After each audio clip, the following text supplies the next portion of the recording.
И вновь возвращаемся к сегодняшнему празднику – Дню народного единства. В Агинском бурятском округе живут представители более 60 национальностей, живут в дружбе и взаимопонимании, бережно хранят традиции народов. И в этом деле им помогают талантливые люди. Баатыр Лиджигаряев приехал из далекой Калмыкии. Сегодня он скрупулезно изучает бурятский язык, фольклор, песенное творчество, ведь Баатыр Вячеславович теперь главный дирижер Национального театра песни и танца «Амар Сайн». С подробностями наши коллеги. Баатыр Лиджигаряев родился в творческой семье. Закончив музыкальную школу, поступил в Элистинское училище искусств.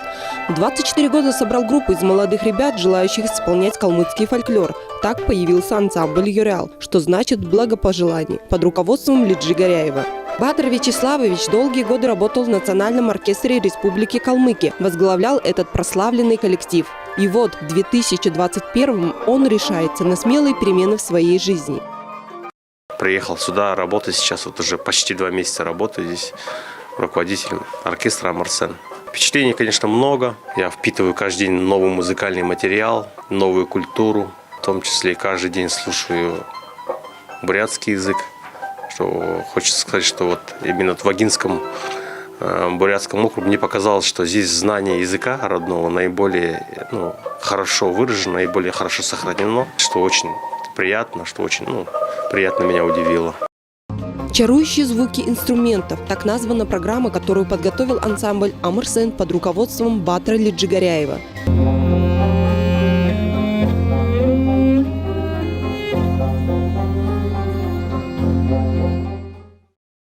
Он работал главным дирижером Калмыцкого национального оркестра. Мы очень рады, что он согласился и переехал, и работает в нашем коллективе.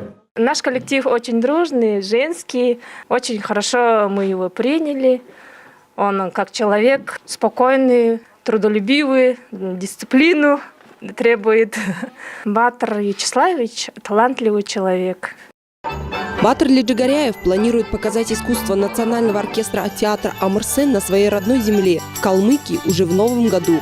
Арюна Красал, Бальжинимациденов, Вести Чита.